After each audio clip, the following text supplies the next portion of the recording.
თბილისის საქალაქო სასამართლოში 4 ოქტომბრის აქციაზე დაკავებული პირების ნაწილს საპროცესო შეთანხმება უფორმდებათ.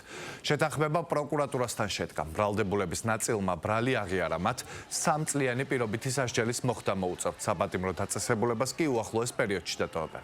პროცესი უკვე დასკვნით ეტაპზეა და დღეს მხარეები რეპლიკების უფლებით ისარგებლებენ. 4 ოქტომბერს ათოდნელის სასახლის მიმდებარედ აქციაზე დაკავებულ პირებს ბრალდება სტრატეგიული და განსაკუთრებული მნიშვნელობის ობიექტის ხელში ჩაგდების მცდელობას.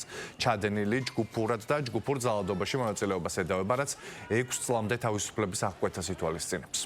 მე საპროცესო შეთანხმების თაობაზე განცხადებით არ მიმართავს პროკურატურისთვის არც ერთ ბრალდებულთან მიმართებაში, ვინაიდან და რადგანაც მათი მხრიდან არ ყოფილა მსგავსი სურვილი, აქედან გამომდინარე თუ ვინმეს აზრი შეეცვლება ან და დააფიქსირებს, ასე ვთქვათ, დღევანდელ პროცესზე, ეს შეუძლია თავად გააკეთოს. ბრალდებულები მყავს მხედველობაში. საქმეში არ არსებობს არც ერთი გამამტყუნებელი მტკიცებულება, რომელიც წარდგენილ ბრალდებაში, ასე ვთქვათ, კონკრეტული პირების, ამ შემთხვევაში ჩემი დაცვის ყოფების ბრალდებულებას დაადასტურებს. სრული პასუხისმგებლობით შემიძლია ვთქვა, რომ ორგანიზებულ დანაშაულებრივ ჯგუფში თანამონაწილეობასა და სასახლის ეპიზოდში არც ერთი მტკიცებულება არ არსებობს. საპროცესო შეთანხმებას მივახციეთ პროკურატურასთან, ეს იქნება 3 წელი პირობითი და დარბაზიდან გაუშვებენ. დღეს იშუანდღუნებს პროკურატურა გამოყოფაზე საქმეს და შემდეგ პროცესზე დამტკიცება აღნიშნულ და ძალიან გვიხარია. ბრალდებულსაც ძალიან უხარია და ამდენ ხანს ველოდებოდით საპროცესო შეთანხმებას და მივახციეთ როგორც იქნა.